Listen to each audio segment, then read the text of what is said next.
పితా పుత్ర పవిత్రాత్మ నామమున ఆమెన్. నూతన సంవత్సరంలో బైబిల్ అధ్యయనానికి స్వాగతం, సుస్వాగతం. పౌలు తెస్సలోనిక ప్రజలకు రాసిన 2వ లేఖను మనము చదువుకుందాం, ధ్యానిద్దాం. దేవుడు తెలుపుతున్న సత్యాలను తెలుసుకోవడానికి ప్రయత్నిద్దాం. పౌలు తెస్సలోనిక ప్రజలకు రాసిన 2వ లేఖ ముఖ్యంగా 3 అధ్యాయాలు ఉంటాయి. ఇందులో మొదటి అధ్యాయం ఏం చెప్తుందంటే హింసలలో కూడా ధైర్యము వహించమని చెప్తూ ఉంది. అంతేకాకుండా వారి తెస్సలోనిక ప్రజల విశ్వాసము, వారు కనపరుస్తున్న ప్రేమకు గాను వారికి కృతజ్ఞతలు చెప్తూ ఉన్నాడు పౌలు. అంతేకాకుండా ప్రభువు వచ్చినప్పుడు మన విశ్వాసాన్ని బట్టి, మీ విశ్వాసాన్ని బట్టి న్యాయం జరుగుతుందని బోధిస్తూ ఉన్నాడు. 2వ అధ్యాయం గమనించినట్టయితే ప్రభు దినం గురించి బోధించుచున్నాడు. దేవుని 2వ రాకడ గురించి బోధించుచున్నాడు అనమాట.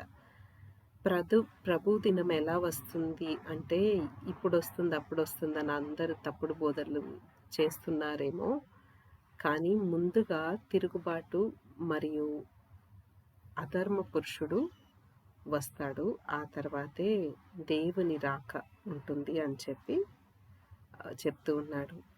దేవుని యందు, దేవుని గురించిన సత్యంలో స్థిరంగా ఉండమని హెచ్చరిస్తూ ఉన్నాడనమాట తెస్సలోనిక ప్రజలకు 2వ అధ్యాయంలో.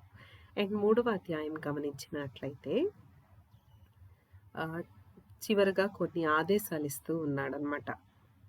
తన గురించి కూడా ప్రార్థించమని చెప్తూ ప్రార్థన చేయాలని, చక్కగా విశ్వాసం కలిగి జీవించమని, అంతేకాకుండా డే టు డే లైఫ్కి ఎలా జీవించాలి అనేది కూడా చెప్తున్నారనమాట. పని లేకుండా సోమరిలాగా ఉండకూడదని చెప్పి క్రమబద్ధంగా జీవించమని బోధిస్తూ ఉన్నాడనమాట. డిసిప్లిన్డ్ లైఫ్ ఉండాలని చెప్పి పౌలు భక్తుడు ఈ 3వ అధ్యాయంలో బోధిస్తున్నాడు. మరి పౌలు తెస్సలోనిక ప్రజలకు రాసిన 2వ లేఖను మనము చదువుకుందాం ముందుగా, తర్వాత ధ్యానిద్దాం. అధ్యాయం 1. తండ్రియగు దేవునకును ప్రభువగు యేసుక్రీస్తునకును సంబంధించిన తెస్సలోనిక సంఘమునకు పౌలు, సిలాసు, తిమోతిలు రాయినది. తండ్రియగు దేవుని నుండియు ప్రభువగు యేసుక్రీస్తు నుండియు మీకు కృపయు శాంతి. సోదరులారా, మీ కొరకై మేము సదా దేవునకు కృతజ్ఞతలు అర్పింప రుణపడి ఉన్నాము. ఇది మాకు సముచితమే. ఏలయనా మీ విశ్వాసము అత్యధికమగుచున్నది, అన్యోన్యమగు మీ ప్రేమ దినదినాభివృద్ధి చెందుచున్నది. మీరు అనుభవించుచున్న ఇన్ని హింసలలోనూ కష్టములలోనూ కూడా మీరు చూపు ఓర్పును, విశ్వాసమును మేము ప్రశంసింతుము. అందువలన దేవుని సంఘములో మిమ్ము గూర్చి మేమే గొప్పగా చెప్పుచుందుము. దేవుని నీతి బద్ధమగు జీవిత తీర్పునకు ఇది నిదర్శనము. ఏలైనా దీని ఫలితముగా మీరు దేని కొరకై కష్టపడుచున్నారో ఆ దేవుని రాజ్యమునకు మీరు యోగ్యులగుదురు. ఏలైనా దేవుడు ఏది న్యాయమో దానినే చేయను, మిమ్ము కష్టపెట్టు వారికి కష్టములు కలిగించును. శక్తిమంతులకు దేవదూతలతో యేసు ప్రభువు దివి నుండి ప్రత్యక్షమైనప్పుడు ఆయన శ్రమనొందుచున్న మీకు మాతో కూడా విశ్రాంతిని కలిగించును. దేవుని ఎరుగని వారిని శిక్షించుటకును, మన యేసు ప్రభువును గూర్చిన సువార్తకు విధేయులు కాని వారిని దండించుటకును అగ్ని జ్వాలలతో ఆయన దివి నుండి దిగివచ్చును. దేవుని సన్నిధికి ఆయన మహత్తర మహిమకును దూరమై శాశ్వత వినాశనమనడి దండనమునకు వారు గురి అగుదురు. తన పరిశుద్ధుల నుండి మహిమను పొందుటకు, విశ్వాసుల నుండి గౌరవము నందుటకు ఆ దినము ఆయన వచ్చును. మేము చెప్పిన సందేశమును విశ్వసించితిరి కనుక వారిలో మీరును ఉందురు. అందువలననే మేము సదా మీ కొరకై ప్రార్థింతుము. దేవుడు పిలిచిన జీవితమునకు ఆయన మిమ్ము యోగ్యులగను చేయవలెనని ఆయనను అర్థింతుము. తన శక్తి వలన ఆయన మీ మంచి కోరికలను నెరవేర్చి మీ విశ్వాస కృత్యములను పరిపూర్ణమొనర్చునుగాక. మన ప్రభువైన యేసు నామము మీ యందును మీరు ఆయన యందును మహిమ పరపబడుదురుగాక. ఇది మన దేవుని యొక్కయు యేసుక్రీస్తు ప్రభువు యొక్కయు అనుగ్రహము వలన నెరవేరునుగాక. ఒకసారి మనం చదివిన 1వ అధ్యాయాన్ని ధ్యానిద్దాం. 1వ అధ్యాయంలో ముఖ్యంగా పౌలు భక్తుడు ఏమని చెప్తూ ఉన్నాడు? వీళ్ళని ప్రశంసిస్తూ ఉన్నాడనమాట తెస్సలోనిక ప్రజలు. ఎందుకని? వాళ్ళకి కలిగిన విశ్వాసమును బట్టి, మరియు ఒకరి పట్ల ఒకరు కనపరుచుకుంటున్న ప్రేమను బట్టి, మరియు వారి ఓర్పును బట్టి వారిని ప్రశంసిస్తూ ఉన్నారు. హింసల్లో కూడా, వారు కష్టముల్లో కూడా ఎంతో ఓర్పుతో విశ్వాసం కోల్పోకుండా ఉన్న వారి నైజంని చూసి ఎంతో సంతోషపడ్డారు పౌలు భక్తుడు. మీరు ఒక ఎగ్జాంపుల్ సంఘంలాగా మీరు ఉన్నారని చెప్పి వాళ్ళని పొగుడుతూ ఉన్నారనమాట. మీరు ఇంత కష్టపడుతున్నారు కదా, ఇదంతా దేవుని రాజ్యము పొందుకోవటానికే అని చెప్పి ఆయన చెప్తూ ఉన్నాడనమాట. మళ్ళీ ఇక్కడ ఏమని చెప్తున్నారంటే 7వ వచనంలో గమనించినట్లయితే, శక్తిమంతులకు దేవదూతలతో యేసు ప్రభు దివి నుండి ప్రత్యక్షమైనప్పుడు ఆయన శ్రమనొందుచున్న మీకు మాకు కూడా విశ్రాంతి కలిగించును అని. దేవుని రాక కష్టంలో ఉన్న వారికి, మరియు దేవుని విశ్వసించి ఆయన యందు స్థిరంగా నిలబడిన వారికి ఆయన వచ్చినప్పుడు ఆయన విశ్రాంతి కలుగజేస్తాడని పౌలు భక్తుడు చెప్తూ ఉన్నాడు.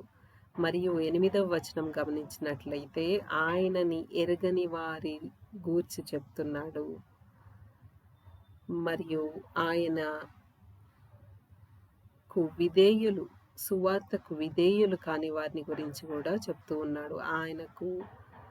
ఆయనను తెలుసుకొని వారికి శిక్ష ఉంటుంది, మరియు తెలిసి కూడా సువార్తను స్వీకరించని వారికి దండన ఉంటుంది అని చెప్పి అగ్నిజ్వాలలతో ఆయన దివి నుండి వచ్చి వారికి శిక్షను, దండనను అనుగ్రహిస్తాడని చెప్పి ఇక్కడ చెప్తూ ఉన్నారనమాట. వారికి శాశ్వతమైన వినాశనము ఉంటుంది, అంటే నరకమునకు వాళ్ళు వెళ్తారని ఈ 9వ వచనం ఇండైరెక్ట్గా చెప్తుందనమాట.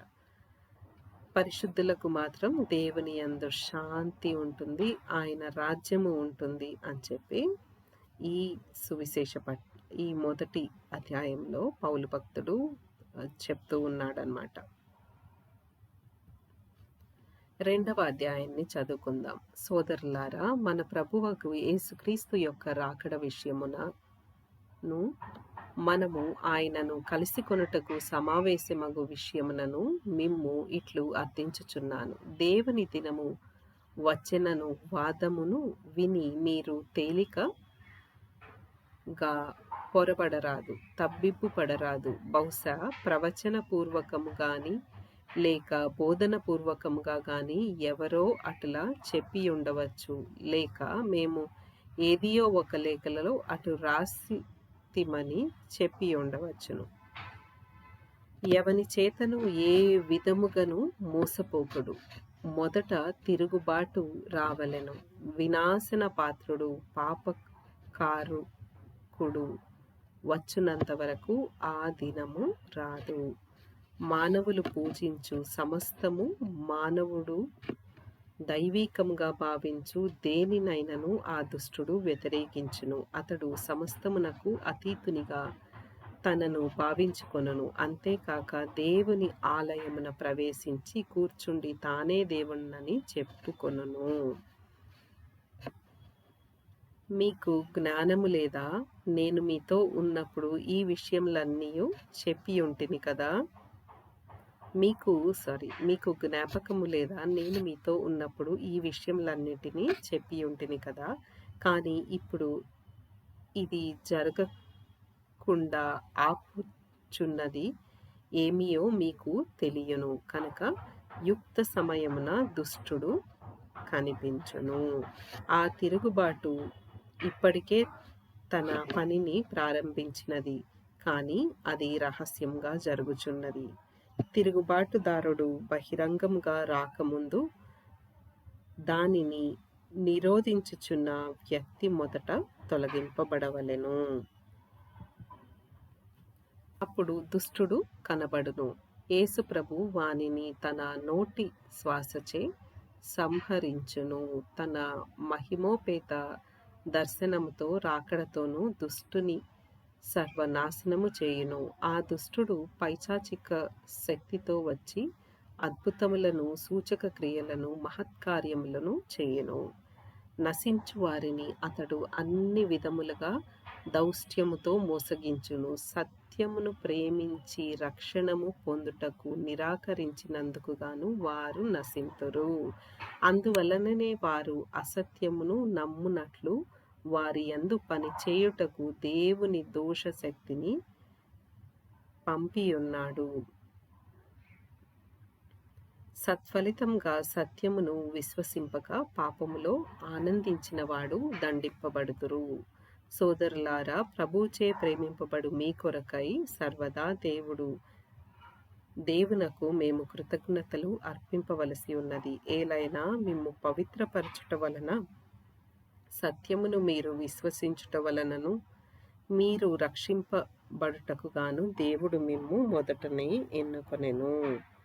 మేము మీకు బోధించిన సువార్త ద్వారా దేవుడు మిమ్ము దీనికై పిలిచెను. మన ప్రభువగు యేసుక్రీస్తు యొక్క మహిమలో మీరు భాగము పొందుటకై ఆయన మిమ్ము పిలిచెను. కనుక సోదరులారా, దృఢముగా నిలిచి మేము మా బోధనలలోను లేఖలలోను మీకు తెలిపిన పారంపర్య సత్యమునే అంటిపెట్టుకొని ఉండుడు. మనలను ప్రేమించి అనుగ్రహముతో శాశ్వతమైన ఊరటను, చక్కని నిరీక్షణను మనకు ప్రసాదించిన మన తండ్రి అయిన దేవుడును, మన ప్రభువగు యేసుక్రీస్తును మీ హృదయములను ఉత్సాహపరచి మిమ్ము సమస్త సత్క్రియల యందును సద్వాక్కుల యందును స్థిరపరతురుగాక. ఆమేన్. ఈ 2వ అధ్యాయాన్ని మనం ఒకసారి ధ్యానించుకుందాం.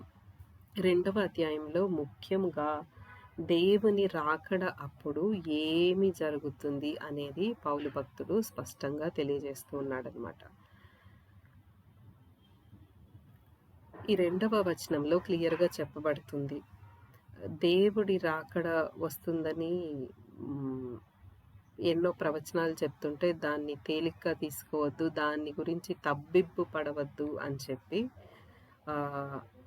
ఇక్కడ పౌలు భక్తుడు తెలియజేస్తూ ఉన్నాడు.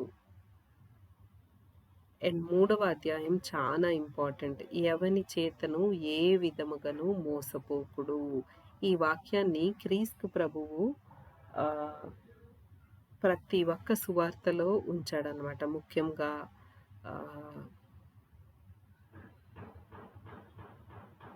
మత్తయి సువార్తలో కానీ 24వ అధ్యాయం రాకడ గురించి చెప్తున్నప్పుడు ఏ విధముగా మోసపోకుడు అని చెప్పి క్రీస్తు ప్రభువు కూడా చెప్తూ ఉన్నాడు. మత్తయి, మార్కు, లూకాలో ప్రతి ఒక్క దానిలో ఇదే చెప్తూ ఉన్నాడనమాట. ఎవరి చేతను మోసపోకుడు అనే వాక్యాన్ని, అంటే మోసపుచ్చే వాళ్ళు ఎంతోమంది ఉంటారు. ఎవరి చేతను మోసపోకుడు అని చెప్పి క్రీస్తు ప్రభు చెప్తూ ఉన్నాడు. అదే పౌలు భక్తుడు కూడా ఇక్కడ మళ్ళీ మెన్షన్ చేస్తున్నారు. దేవుని ఆత్మ నుండి వచ్చిన జ్ఞానము ద్వారా ఆయన కూడా అదే వర్స్ని కోట్ చేస్తూ ఉన్నారనమాట.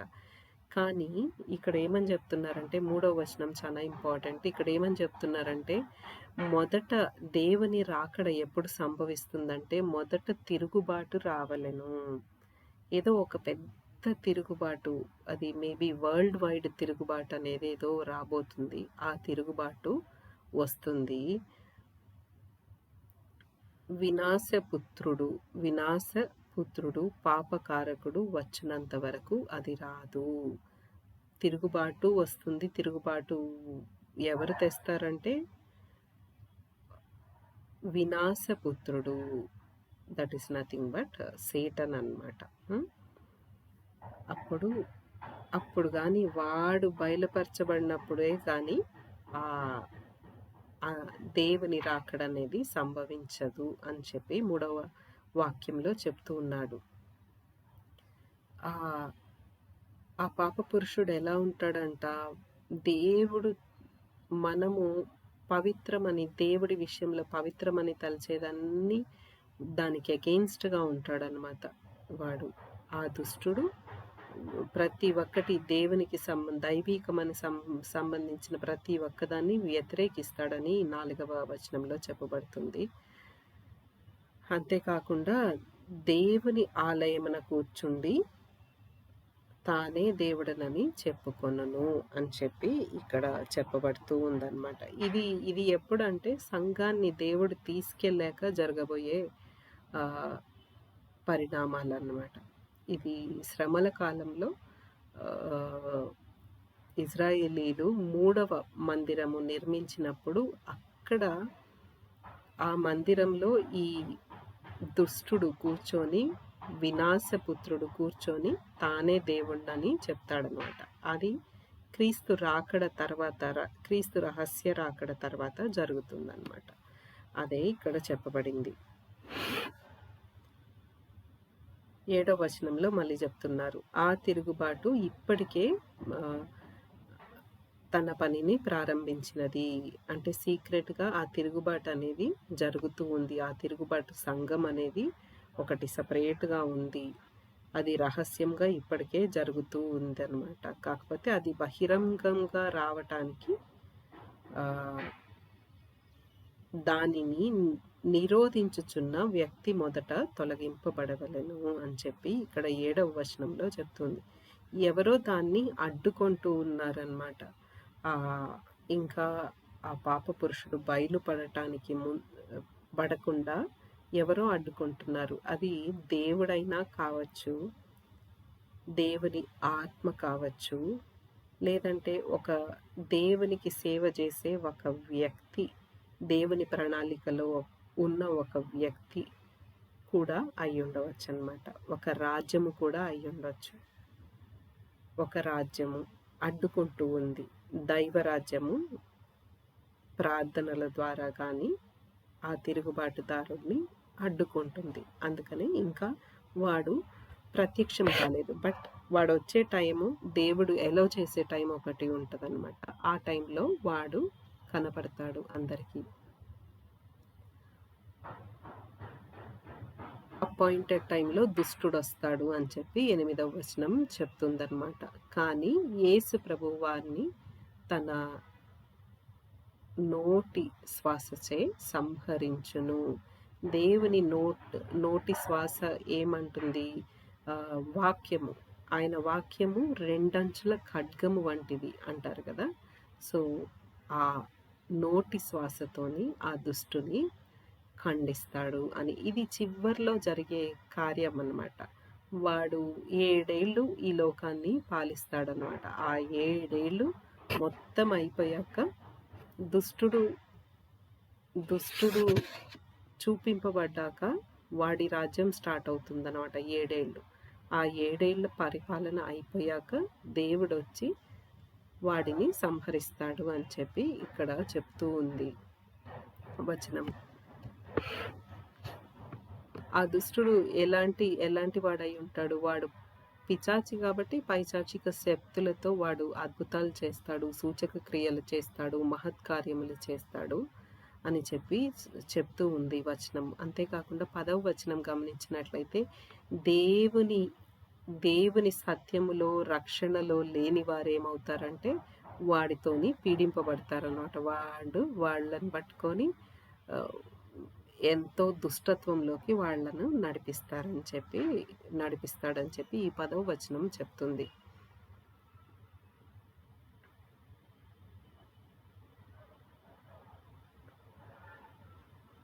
12వ వచనం చెప్తుంది చూడండి. సత్ఫలితంగా సత్యమును విశ్వసింపక పాపములో ఆనందించువారు దండింపబడుదురు. దేవుని దండనకు వారు గురి అవుతారు అని చెప్పి చెప్తుందనమాట. ఇక్కడ 13వ వచనము 15వ వచనము గమనించినట్లయితే మనము దేవుని విశ్వాసము యందు చక్కగా నిలబడి ఉంటే దేవుని కృప మనకి ఉంటుందని ఈ వచనాలు చెప్తూ ఉన్నాయి అన్నమాట.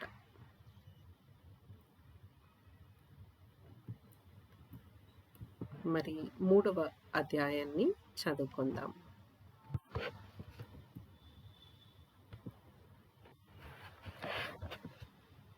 కడన సోదరులారా, ప్రభు వాక్కు మీ యందు వలనే త్వరగా వ్యాపించి విజయమును పొందునట్లు మా కొరకై ప్రార్థింపుడు. దుష్టుల నుండియు పాపుల నుండియు దేవుడు మమ్ము కాపాడునట్లు కూడా ప్రార్థింపుడు. ఏలైనా అందరూ సందేశమును విశ్వసింపరు కదా, కానీ ప్రభు విశ్వసనీయుడు. ఆయన మిమ్ము శక్తిమంతులను చేయను, దుష్టుని నుండి మిమ్ము కాపాడును. ప్రభువునందు మాకు మీ విషయమున నమ్మకము కలదు. మా బోధనలను మీరు ఆచరించుచున్నారని ఇక ముందును అట్లే పాటింపగలరనియు మా దృఢ విశ్వాసము. దేవుని అందలి ప్రేమయు క్రీస్తు చూపిన ఓర్పును మీకు కలుగునట్లు ప్రభువు మీ హృదయములను ప్రేరేపించునుగాక. సోదరులారా, యేసుక్రీస్తు ప్రభువు యొక్క నామమున మిమ్ము ఇట్లు ఆజ్ఞాపించుచున్నాను. సోమరి జీవితములను గడుపుచు మా ఉత్తర్వులను అనుసరింపని వారి నుండి దూరముగా ఉండుడు. మమ్ము ఎట్లు అనుసరింపవలెనో మీకు తెలియను కదా. మేము మీతో ఉన్నప్పుడు సోమరులుగా ప్రవర్తింపలేదు కదా. మేము ఎవరి వద్దను ఉచితముగా ఆహారం పుచ్చుకొనలేదు. మేము కృషి చేసి శ్రమించి మీలో ఏ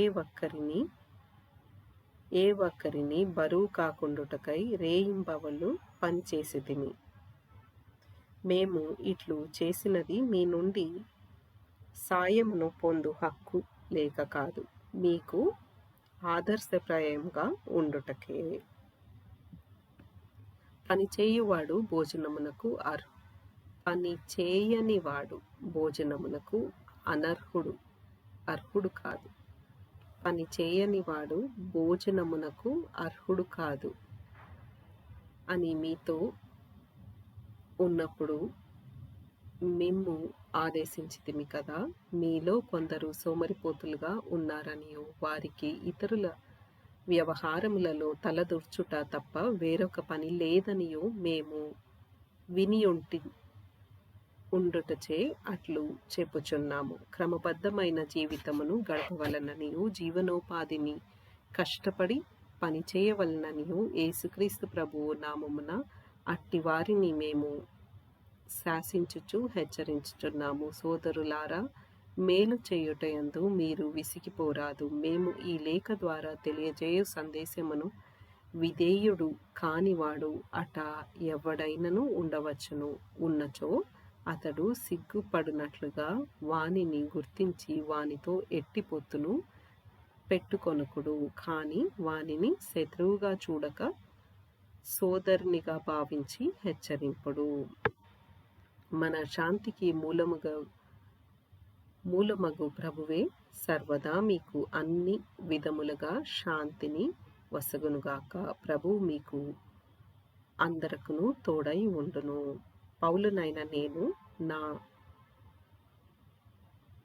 స్వహస్తములతో ఈ శుభాకాంక్షలను రాయిచున్నాను. నా జాబును అన్నింటికీ ఇదే గుర్తు.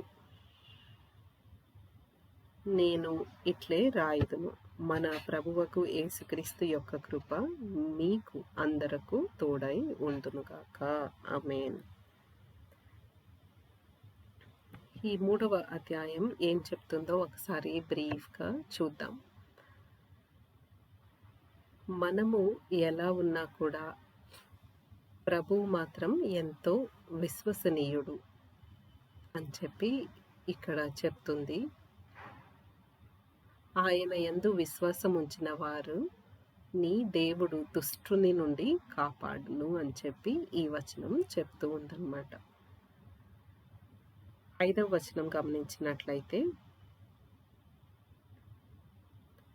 దేవుని ప్రేమ ఉన్ను ఆయన ఓర్పు మీ హృదయాల్లో నెలకొలాలని నేను ప్రార్థిస్తాను అని చెప్పి పౌలు భక్తుడు చెప్తూ ఉన్నాడు. సోమరి జీవితం జీవింపవలదు అని చెప్పి కూడా చెప్తూ ఉన్నాడు. సోమరిపోతులుగా ఉండే వాళ్ళ దగ్గర నుండి దూరంగా ఉండమని కూడా పౌలు భక్తుడు చెప్తూ ఉన్నాడు అన్నమాట. పని చేయని వాడు తిండికి అనర్హుడు అని కూడా ఆయన చెప్తూ ఉన్నాడు. క్రమబద్ధమైన జీవితము అంటే డిసిప్లినరీ లైఫ్ లీడ్ చేయమని పౌలు భక్తుడు ఇక్కడ వాళ్ళకి బోధిస్తూ ఉన్నారన్నమాట. అది ఈ లేఖ యొక్క సారాంశము. ఈ 3వ అధ్యాయం యొక్క ముఖ్య సారాంశం ఏంటంటే, దేవుణ్ణి విశ్వసించే సంఘాన్ని ఆయన తప్పక కాపాడుతాడు, దుష్టుని నుండి ఆయన కాపాడుతాడు అని చెప్పబడుతుంది. ప్రేమ ఓర్పుతో జీవించమని బోధిస్తుంది. అంతేకాకుండా సోమరిపోతులకి దూరంగా ఉండమని చెప్తుంది. సోమరితనం తగ్గించుకొని క్రమశిక్షణ కలిగిన జీవితం జీవించమని పౌలు భక్తుడు ఈ 3వ అధ్యాయంలో తెలియజేస్తున్నాడు అన్నమాట. మరి మనము చదువుకున్న ధ్యానించిన పౌలు తెస్సలోనిక ప్రజలకు రాసిన 2వ లేఖని గురించిన క్వశ్చన్స్ కొన్ని ఇక్కడ పెట్టబడినవి. మనం ఏమాత్రము ఆన్సర్ చేస్తామో ఒకసారి చూద్దాం. ఈ పత్రిక ఎవరు రాశారు? తెస్సలోనిక ప్రజలకు రాసిన 2వ లేఖ. ఈ పత్రికను ఎవరు రాశారు? పేతురు, యోహాను, పౌలు, యాకోబు. ఇప్పటిదాకా పౌలు భక్తుడు అని చెప్పి చెప్పుకుంటున్నాం కదా. పౌలు భక్తుడు రాశాడనమాట. అధ్యాయం 1లో పౌలు ఏ విషయానికి దేవునికి కృతజ్ఞతలు చెప్పాడు? ఆప్షన్స్: వారి సంపదకు, వారి విశ్వాసం మరియు ప్రేమ పెరిగినందుకు, వారి ప్రయాణానికి, వారి సంఖ్య పెరిగినందుకు. ఆన్సర్ ఈస్ బి, వారి విశ్వాసం మరియు ప్రేమ పెరిగినందుకు. 3వ ప్రశ్న: ప్రభు దినము వచ్చేసింది అనే తప్పుడు బోధన గురించి పౌలు ఏ అధ్యాయంలో చెప్పాడు? అధ్యాయం 1, అధ్యాయం 2, అధ్యాయం 3 ఏది కాదు. అధ్యాయం 2లో పౌలు భక్తుడు చెప్పాడు. ప్రభువు రాక ముందు ప్రత్యక్షమయ్యేది ఎవరు అని చెప్పబడింది? ప్రవక్త ఏలియా, ప్రధాన యాజకుడు, అధర్మ పురుషుడు, రాజు దావీదు. ఆన్సర్ ఇస్ సి, అధర్మ పురుషుడు. పని లేకుండా ఉండేవాని గురించి పౌలు ఏమని ఉపదేశించాడు? వారిని ప్రశంసించాలి, వారికి విశ్రాంతి ఇవ్వాలి, పని చేయాలి అని హెచ్చరించాడు. వారిని పట్టించుకోవద్దు అన్నాడు. ఆన్సర్ ఇస్ సి, పని చేయాలని హెచ్చరించాడు. 6వ ప్రశ్న: అధ్యాయం 3లో విశ్వాసులు ఏమి చేయమని ప్రోత్సహింపబడ్డారు? ప్రార్థించకూడదు, ప్రార్థించాలి, ప్రయాణించాలి, పోరాడాలి. ఆన్సర్ ఇస్ బి, ప్రార్థించాలి. That's it. Thank you for watching. Thank you for listening. If you like, please like the video. ఏమన్నా కామెంట్స్ ఉంటే పెట్టండి. ఎవరికైనా షేర్ చేయాలనుకుంటే షేర్ చేయండి. సబ్స్క్రైబ్ చేసుకొని అట్లా సబ్స్క్రైబ్ చేసుకోండి. Thank you for watching.